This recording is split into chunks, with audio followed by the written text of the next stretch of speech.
అన్నదాత అన్నదాత మీ అన్నదాత చెమటోడ్చి ఆహారాన్నందించే రైతన్నా అనునిత్యం నీ కండదండగా నిలిచే నేస్తం ఎవరన్నా అన్నదాత అన్నదాత మీ అన్నదాత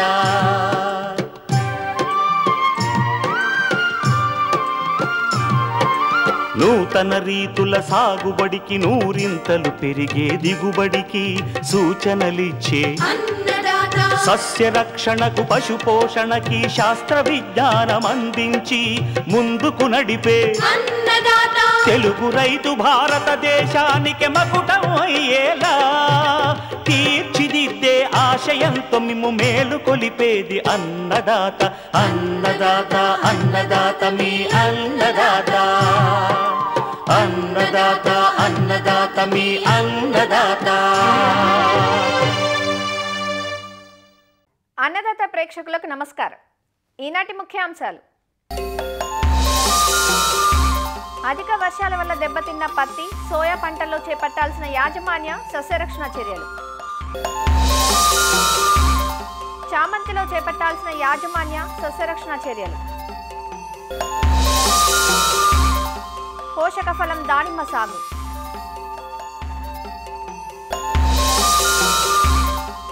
ఇంకా జై కిసాన్ వ్యవసాయ సమాచారం.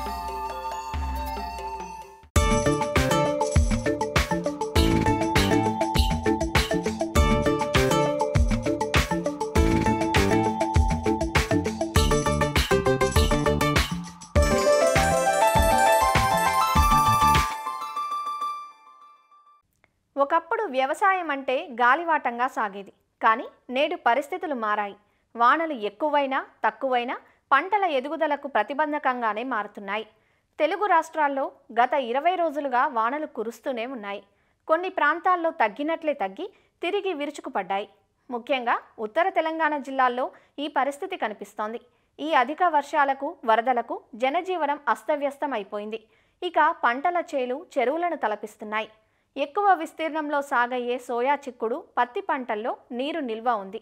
ఆ నీటిని ఎప్పటికప్పుడు తొలగించుకుంటూ ఈ సమయంలో ఉధృతమయ్యే చీడపీడల నివారణకు తగిన సస్యరక్షణ చర్యలు చేపట్టాల్సి ఉంటుందంటూ ప్రస్తుతం పత్తి, సోయా పంటల్లో తీసుకోవాల్సిన యాజమాన్య సస్యరక్షణ చర్యలను వివరిస్తున్నారు ఆదిలాబాద్ వ్యవసాయ పరిశోధనా స్థానం ప్రధాన శాస్త్రవేత్త డాక్టర్ రాజశేఖర్.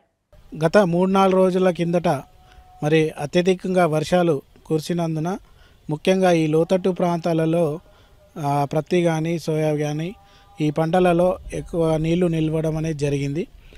మళ్ళా 3-4 రోజుల తర్వాత కొంత ఉష్ణోగ్రతలు ఎక్కువ ఉండడం వల్ల లోతట్టు ప్రాంతాలు కాకుండా మిగతా ప్రాంతాలలో నీళ్లు బయటకు పోవడం అనేది జరిగింది. అయితే లోతట్టు ప్రాంతాలలో ఇంకా కొన్ని నీళ్లు నిలిచిన చేన్లలో ముఖ్యంగా ప్రస్తుత పరిస్థితులలో ఈ కాలువల ద్వారా నీటిని బయటకు తోలినట్టయితే ఎండు తెగులు కానీ వేరుకుళ్ళు ఆశించకుండా చేయవచ్చు. అయితే ఈ నీళ్లు నిలిచిన చేన్లలో మరి ప్రత్తిలో ముఖ్యంగా ఈ ఫిజేరియం ఎండు తెగులు లేదా పారావిల్ గమనించడం జరుగుతూ ఉంది. అయితే ముఖ్యంగా వీటి నివారణకి ఈ కాపర్ ఆక్సీ క్లోరైడ్ 3 గ్రాములు లీటర్ నీటికి కలిపి మొక్క మొదట్లో పిచికారీ చేసుకోవాలి. అదేవిధంగా పంట పైన 3-19 కానీ 3-20 కానీ అదేవిధంగా 13-0-45 10 గ్రాములు లీటర్ నీటికి కలుపుకొని పిచికారీ చేసుకోవాలి. అదే నానో యూరియా, నానో డిఏపి అయితే 1.25 మిల్లీలీటరు లీటర్ నీటికి కలుపుకొని పిచికారీ చేసుకోవాలి. ఇంకా కొంత పారావిల్టు అదేవిధంగా ఫిజేరియం ఎండు తెగులు నివారణకి 25 కిలోల యూరియా, దాంతోపాటు మరి ఒక 2 కేజీల కార్బండజిమ్ ప్లస్ మ్యాంకోజెబ్ తెగుళ్ళ మందుని కలుపుకొని చేన్లో చల్లుకున్నట్లయితే ఈ యొక్క తెగుల్ని అదేవిధంగా పెరుగుదలకు దోహదపడినట్టు చేసుకోవచ్చు. వర్షాలు తగ్గినాక ఉష్ణోగ్రతలు ఈ 2-3 రోజులలో చూస్తూ ఉన్నాం. అత్యధికంగా ఉష్ణోగ్రతలు గమనిస్తూ ఉన్నాం. ఈ తామర పురుగు ఆశించే అవకాశం ఉంటుంది. కాబట్టి ప్రతిలో తామర పురుగు నివారణకి ఎకరానికి 10 చొప్పున నీలిరంగు జిగురు అట్టాలు ప్రతి ఒక్క రైతు సామూహికంగా అమర్చుకోవాలి. ఉధృతి ఎక్కువ ఉన్నట్లయితే ముఖ్యంగా ఫిప్రోనిల్ ప్లస్ ఇమిడాక్లోప్రిడ్ అనే మందుని 0.2 గ్రాములు లేదా ఫిప్రోనిల్ అనే మందుని 2 మిల్లీలీటరు లీటర్ నీటికి కలుపుకొని పిచికారీ చేసుకోవాలి. ఇకపోతే తేమ అధికంగా ఉండి అత్యధికంగా వర్షాలు కురిసిన ప్రాంతాలలో ఈ పచ్చదోమ కూడా అక్కడక్కడ గమనించడం జరిగింది. పచ్చదోమ నివారణకి ఫ్లోనిక్ అమిడ్ 0.3 గ్రాములు లేదా డైనిటోఫిరాన్ 0.3 గ్రాములు లేదా థయోమిథాక్సమ్ 0.2 గ్రాములు లీటర్ నీటికి కలుపుకొని పిచికారీ చేసుకోవాలి. రాబో కాలంలో మరి 10-15 రోజులలో తెల్లదోమ కూడా వచ్చే అవకాశం ఉంటుంది. ఈ తెల్లదోమ నివారణకి ముఖ్యంగా పసుపు రంగు జిగురు అట్టాలు ఎకరానికి 10 చొప్పున అమర్చుకోవాలి. తర్వాత వాటికి సంబంధించిన ఉధృతి ఎక్కువ ఉన్నట్లయితే డయాఫెంథ్రాన్ 1.25 గ్రాములు లేదా బైఫెంథ్రిన్ 1.65 మిల్లీలీటరు లీటర్ నీటికి కలుపుకొని పిచికారీ చేసుకోవాలి. ఇకపోతే మరి ప్రతి తర్వాత సోయాబీన్ కూడా రెండవ ప్రధాన పంట. మరి సోయాబీన్లో కూడా అక్కడక్కడ నీళ్లు నిలిచినట్టు గమనించడం జరిగింది. మరి కాలువల ద్వారా బయటికి వదిలివేయాలి. సోయాబీన్ పంటలో తేమ అధికంగా ఉన్నందున ఈ యొక్క ప్రస్తుతము రైజోక్టోనియా ఏరియల్ బ్లైట్ లేదా కాయకుళ్ళు ఆశించే అవకాశం ఉన్నది. కాబట్టి వీటి నివారణకి ముఖ్యంగా ఈ టెబుకొనజోల్ ప్లస్ సల్ఫర్ అనే మందుని 2.5 గ్రాములు లీటర్ నీటికి లేదా పైరాక్లోస్టోబిన్ ప్లస్ మెథిరామ్ అనే మందుని 2 గ్రాములు లీటర్ నీటికి లేదా టెబుకొనజోల్ ప్లస్ ట్రైఫ్లూవాక్సిస్టోబిన్ 0.4 గ్రాములు లీటర్ నీటికి ఈ మూడిట్లో ఏదైనా మందుని పిచికారీ చేసుకున్నట్లయితే ప్రస్తుతం ఆశించే తెగుళ్లను నివారించుకోవచ్చు. వీటితో పాటు కొంత పెరుగుదలకు సంబంధించి కాయలో గింజ సైజు పెరగడానికి ఈ 13-0-45 లేదా 3-19 లేదా 3-20 10 గ్రాముల లీటర్ నీటికి కలుపుకొని పిచికారీ చేసుకోవాలి. ఇకపోతే మూడవ ప్రధాన పంట కందిలో కూడా ఎండు తెగులు అక్కడక్కడ గమనించడం జరిగింది. కాబట్టి కందిలో ఎండు తెగులు నివారణకి కాపరాక్సి క్లోరైడ్ 3 గ్రాములు లీటర్ నీటికి కలుపుకొని మొక్క మొదట్లో పిచికారీ చేసుకోవాలి. అదేవిధంగా పంట పైన పోషకాలకు సంబంధించి 3-19 కానీ 13-0-45 కానీ 3-20 కానీ 10 గ్రాములు లీటర్ నీటికి కలుపుకొని పిచికారీ చేసుకున్నట్లయితే పెరుగుదల కూడా వచ్చే అవకాశం ఉంటుంది. కాబట్టి ప్రస్తుత పరిస్థితులలో ఈ యొక్క ప్రత్తి, సోయాబీన్, కంది పంటల్లో ఈ చర్యలు చేపట్టినట్లయితే మంచి దిగుబడి వచ్చే అవకాశం ఉంటుంది.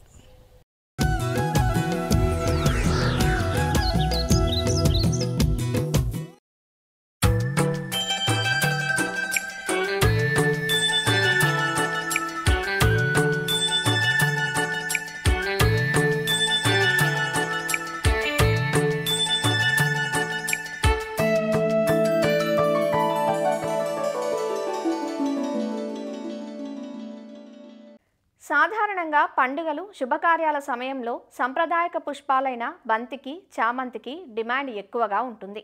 ఇందులో చామంతుల స్థానం ప్రత్యేకం.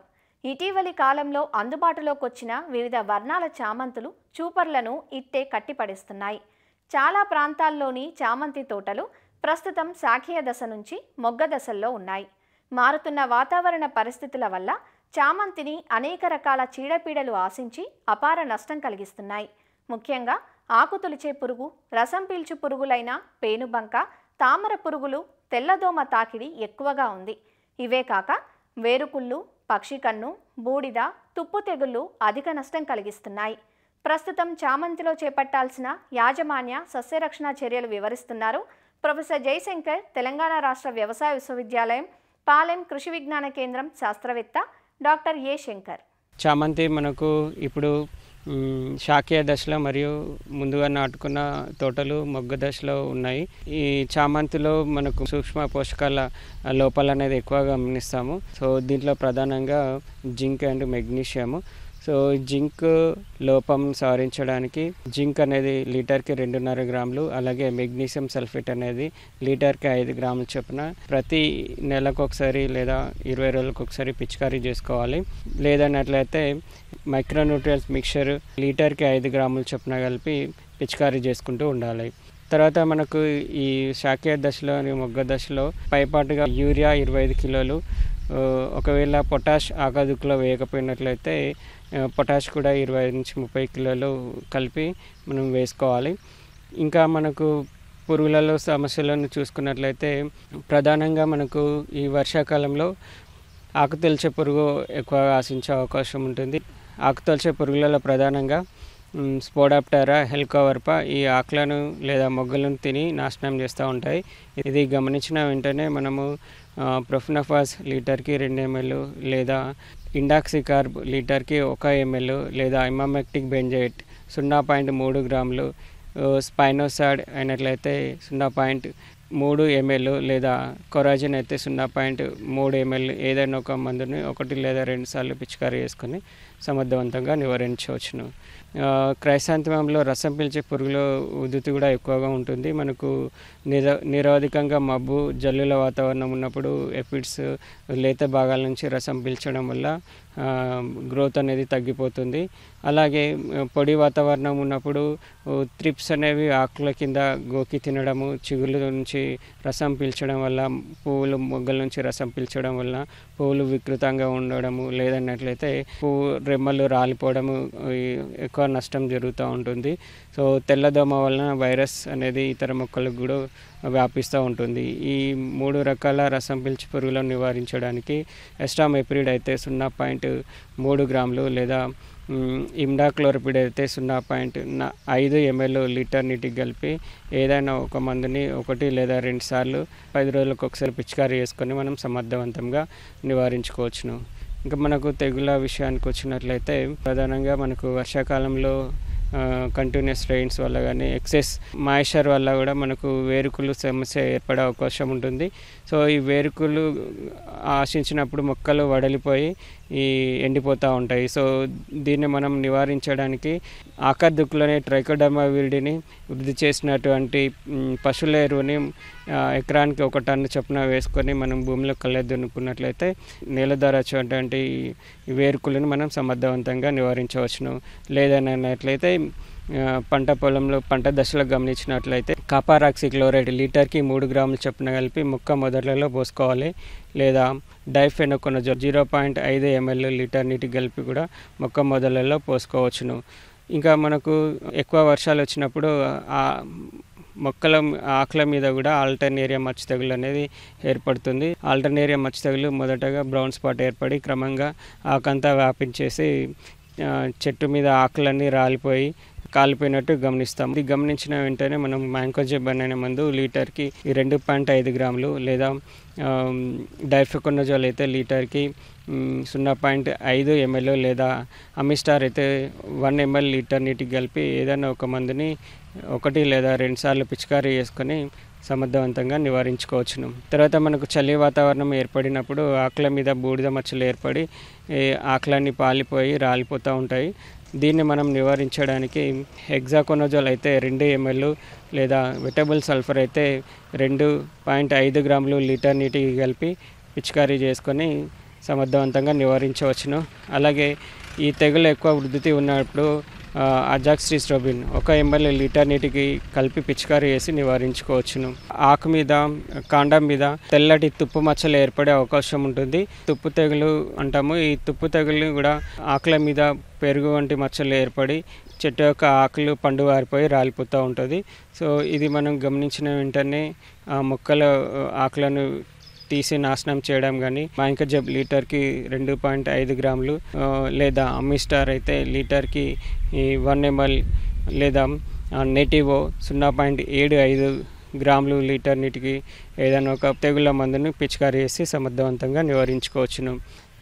ఈ విధంగా మేలైన యాజమాన్య పద్ధతులను చేపట్టి ఈ రైతులు క్రైసాంతిమంలో సమస్యలను నివారించుకొని మంచి దిగుబడులు పొందే అవకాశం ఉంది.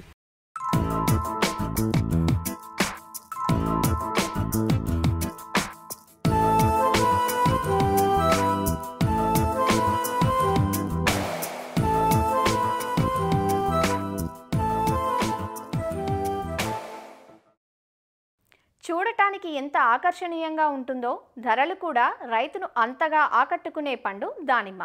దానిమ్మను ఆంధ్రప్రదేశ్లోని ఉమ్మడి అనంతపురం, కర్నూలు, చిత్తూరు, తెలంగాణలోని ఉమ్మడి రంగారెడ్డి, నల్గొండ, మహబూబ్ నగర్ జిల్లాల్లో సాగు చేస్తున్నారు.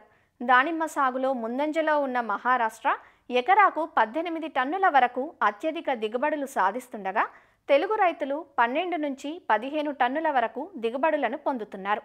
దానిమ్మ నాటిన ఏడాదిన్నరకే కాపును అందిస్తుంది. నీటి వసతిని మార్కెట్ ధరను అనుసరించి దానిమ్మ నుంచి అంబే బహార్, మృగ్ బహార్ లేదా హస్తబహార్ పంటను తీసుకుంటూ ఉంటారు. దానిమ్మ సాగుకు గొడ్డలి పెట్టుగా ఉంటుంది బ్యాక్టీరియా ఆకుమచ్చ తెగులు. ఈ తెగులు కాయ నాణ్యతను దెబ్బతీయటమే కాదు, ఏకంగా తోట మనుగడనే ప్రశ్నార్థకంగా మారుస్తోంది.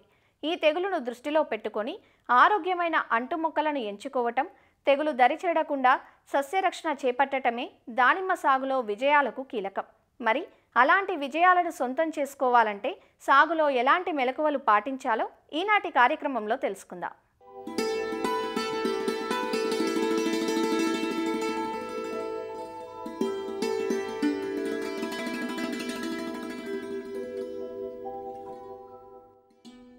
ఇటీవలి కాలంలో తెలుగు రాష్ట్రాల్లో విస్తీర్ణం పెంచుకుంటున్న పండ్ల తోట దానిమ్మ. నీటి లభ్యత తక్కువగా ఉన్న మెట్ట ప్రాంతాల్లో సైతం దీని సాగు రైతుకు లాభదాయకంగా ఉంది. దానిమ్మలోని పోషకాలు, ఆరోగ్యానికి మేలు చేసే గుణాలను గుర్తించాక వినియోగం బాగా ఊపందుకుంది. ఈ పండులో అనేక ఔషధ గుణాలుండడంతో పలు ఆయుర్వేద మందుల తయారీలోనూ విరివిగా ఉపయోగిస్తున్నారు. దానిమ్మ సాగుకు పొడి వాతావరణం అనుకూలంగా ఉంటుంది. అధిక ఉష్ణోగ్రతలను, నీటి ఎద్దడిని సైతం తట్టుకుని పెరిగే ఈ పండ్ల మొక్కను అన్ని రకాల నేలల్లోనూ సాగు చేయవచ్చు. కొద్దిగా సున్నపు శాతం, క్షారత కలిగిన భూముల్లోనూ ఈ పండ్ల తోట సాగుకు అనుకూలంగా ఉంటుంది. ఉదజని సూచిక 7 నుంచి 8.5 మధ్య ఉన్న నేలలు సాగుకు అత్యంత అనుకూలంగా ఉంటాయి. మన ప్రాంతానికి అనువైన రకాల విషయానికి వస్తే గణేష్ రకం కాయలు ఒక్కోటి 250 నుంచి 280 గ్రాముల బరువు ఉంటుంది. ఆకర్షణీయమైన రంగుతో చక్కెర శాతం 16 వరకు ఉండి శీతాకాలంలో గులాబీ రంగు, వేసవి కాలంలో తెలుపు రంగు గింజలు కలిగి ఉంటుంది. మృదులా రకం కాయలు 230 నుంచి 270 గ్రాముల బరువుతో ముదురు గులాబీ రంగు గింజలు కలిగి ఉంటాయి. ఆంత్రాక్నోస్ మత్స తెగులును తట్టుకుంటుంది. ఇందులో చక్కెర శాతం 18 వరకు ఉంటుంది. భగువా రకం కాయలు ఒక్కోటి 250 నుంచి 300 గ్రాముల బరువుతో మృదువైన గింజలు కలిగి ఉంటాయి. చర్మం మందంగా ఉంటుంది కాబట్టి ఎక్కువ కాలం నిల్వ చేయటానికి అనువుగా ఉంటాయి. దానిమ్మను నేల అంట్లు, గాలి అంట్లు లేదా కొమ్మ కత్తిరింపుల ద్వారా ప్రవర్ధనం చేస్తారు. 6-7 నెలల వయస్సున్న నారు మొక్కలు ప్రధాన పొలంలో నాటుకోవడానికి అనువుగా ఉంటాయి. ఎంచుకున్న రకం, నేల స్వభావం, వాతావరణ పరిస్థితులకు తగ్గట్లుగా వరుసల మధ్య 4 నుంచి 4.5 మీటర్లు, మొక్కల మధ్య 3 నుంచి 4 మీటర్ల ఎడంతో మొక్కలను నాటుకోవాలి. ఎటు చూసినా 60 సెంటీమీటర్ల ఎడంతో గుంతలు తీసుకోవాలి. ప్రతి గుంతకు 20 కిలోల పశువుల ఎరువు, 2 కిలోల వానపాముల ఎరువు, 3 కిలోల వేపపిండి, 25 గ్రాముల ట్రైకోడెర్మా విరిడి పొడి, 15 గ్రాముల ఫాస్ఫోబాక్టీరియా, 15 గ్రాముల అజటోబాక్టర్ పొడిని మట్టితో కలిపి గుంతలను నింపి మొక్కలను నాటుకోవాలి. సూక్ష్మ సేద్య విధానాన్ని ఏర్పాటు చేసుకుంటే నీటితో పాటు పోషకాలను ఒకేసారి మొక్కలకు అందించవచ్చు. మొక్కలు నాటిన 4 నెలల తర్వాత ఒక్కో మొక్కకు 125 గ్రాముల వేపపిండి, 5 కిలోల పశువుల ఎరువు, 7 నెలల తర్వాత 250 గ్రాముల వేపపిండి, 10 కిలోల పశువుల ఎరువు, 11 నెలల తర్వాత 750 గ్రాముల వేపపిండి, 10 కిలోల పశువుల ఎరువును వేసుకోవాలి. అటుపై ప్రతి మొక్కకు సాలిన 30 కిలోల పశువుల ఎరువు, 625 గ్రాముల నత్రజని, 250 గ్రాముల భాస్వరం, 250 గ్రాముల పొటాష్ ఎరువులను దఫదఫాలుగా అందించాలి. దానిమ్మకు ప్రధాన పోషకాలతో పాటు సూక్ష్మ పోషకాలను కూడా తగు మోతాదులో అందించినప్పుడు వ్యాధి నిరోధకతతో పాటు దిగుబడులు నాణ్యంగా ఉంటాయి. జింక్ లోపం ఏర్పడినప్పుడు ఆకులు చిన్నవిగా ఉండి వంకర్లు తిరుగుతాయి. దీని నివారణకు లీటర్ నీటికి 2 గ్రాముల జింక్ సల్ఫేట్ కలిపి 1-2 సార్లు పిచికారీ చేసుకోవాలి. ఇనుము ధాతువు లోపించినప్పుడు ఆకులు తెలుపు రంగుకు మారిపోయి కిరణజన్య సంయోగ క్రియ సరిగా జరగదు. ఈ లోప సవరణకు లీటర్ నీటికి 2.5 గ్రాముల ఫెర్రస్ సల్ఫేట్ కలిపి పిచికారీ చేసుకోవాలి. దానిమ్మకు నీటి అవసరం తక్కువగానే ఉంటుంది. ఒకవేళ ఎక్కువ పరిమాణంలో అందించినట్లయితే శాఖీయంగా పెరిగి బ్యాక్టీరియా ఆకుమచ్చ తెగులు త్వరగా వ్యాప్తి చెందుతుంది. డ్రిప్ ఏర్పాటుతో నీటి యాజమాన్యాన్ని సమర్థవంతంగా చేపట్టవచ్చు. జూన్ మొదలు మార్చి మాసం వరకు ఒక్కో మొక్కకు ప్రతిరోజు 20 నుంచి 30 లీటర్ల నీరు సరిపోతుంది. మార్చి నుంచి జూన్ వరకు 40 లీటర్ల నీటిని అందిస్తే సరిపోతుంది. వర్షాకాలంలో వరుసల మధ్య 1-2 సార్లు దుక్కి చేసుకోవటం వల్ల కలుపును అదుపులో ఉంచవచ్చు. దానిమ్మ సంవత్సరం పొడవునా పూత పూస్తుంది. కాని మార్కెట్ ధర, నీటి వసతి, నేల స్థితిగతుల్ని అనుసరించి దిగుబడులను తీసుకోవాలి. జనవరి, ఫిబ్రవరి, జూన్, జూలై మరియు సెప్టెంబర్, అక్టోబర్ మాసాల్లో పూత వస్తుంది. ఏ సీజన్లో కాపును తీసుకోవాలో ముందుగా నిర్ణయించుకున్నాక పూత వచ్చే సమయం కన్నా 2 నెలల ముందు నీటి ఎద్దడికి గురి చేసినట్లయితే పూత బాగా వస్తుంది. దానిమ్మకు గొడ్డలి పెట్టుగా మారి తోటల మనుగడనే ప్రశ్నార్థకంగా మారుస్తోంది బ్యాక్టీరియా ఆకుమచ్చ తెగులు. బ్యాక్టీరియా ద్వారా వ్యాప్తి చెందే ఈ తెగులు ఉధృతి వర్షాకాలంలో ఎక్కువగా ఉంటుంది. ముందుగా ఆకులు, కొమ్మలు మరియు పిందెలపైన నీటి డాగులాంటి మచ్చలేర్పడతాయి. కాండంపై మచ్చలేర్పడటం వలన కణజాలం పూర్తిగా దెబ్బతింటుంది. దీంతో నేల నుంచి నీరు, పోషకాలు చెట్టు పైభాగానికి అందక మొక్కలు చనిపోతాయి. కాబట్టి సాగు ఆరంభం నుంచే మెళకువతో వ్యవహరించాలి. కొత్తగా దానిమ్మ తోటలు నాటే రైతులు నాణ్యమైన అంటు మొక్కలను ఎంచుకోవాలి. సెప్టెంబర్, అక్టోబర్ మాసాల్లో వచ్చే పూతను పంటకు వదిలినట్లయితే ఈ తెగులు బారి నుంచి తోటలను కాపాడవచ్చు. తెగులు సోకిన భాగాలను ఎప్పటికప్పుడు ఏరి నాశనం చెయ్యాలి. కత్తిరింపుల తర్వాత కొత్తగా వచ్చే చిగుర్లపైన 10 లీటర్ల నీటికి 30 గ్రాముల కాపర్ ఆక్సీక్లోరైడ్, 5 గ్రాముల స్ట్రెప్టోసైక్లిన్ లేదా పోషామైసిన్ కలిపి పిచికారీ చెయ్యాలి. కాండంపై తెగులు లక్షణాలు కనిపిస్తే పదునైన కత్తితో గోకి తొలగించాలి. తర్వాత దానిపై బోర్డో పేస్టును పుయ్యాలి. ఈ విధంగా అన్ని యాజమాన్య పద్ధతులను సమయానుకూలంగా పాటించినట్లయితే తోటలు దీర్ఘకాలం పాటు ఆరోగ్యంగా ఉండి నాణ్యమైన దిగుబడులు పొందవచ్చు.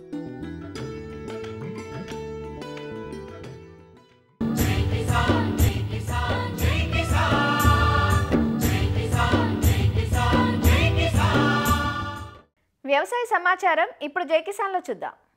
ఆంధ్రప్రదేశ్లోని ఆచార్య ఎన్జీ రంగా వ్యవసాయ విశ్వవిద్యాలయం పరిధిలోని నెల్లూరు జిల్లా వ్యవసాయ పరిశోధనా స్థానంలో నూతన మినీ కిట్ వరి రకం ఎన్ఎల్ఆర్ 3648 క్షేత్ర పరిశీలన జరిగింది. పరిశోధనా స్థానంలో రూపొందించబడిన ఈ రకం చిరు సంచుల దశలో ఉంది. ఈ రకం గుణగణాలపై శాస్త్రవేత్తలు, వ్యవసాయ అధికారులు రైతులకు పరిశోధనా స్థానంలో క్షేత్ర ప్రదర్శన నిర్వహించారు. ఖరీఫ్, రబీ, ఎడగారు 3 సీజన్లలో ఈ రకం సాగు చేసుకోవచ్చంటూ రకం గుణగణాలను వ్యవసాయ పరిశోధనా స్థానం విత్తన విభాగం శాస్త్రవేత్త శ్రీలక్ష్మి తెలియజేస్తున్నారు.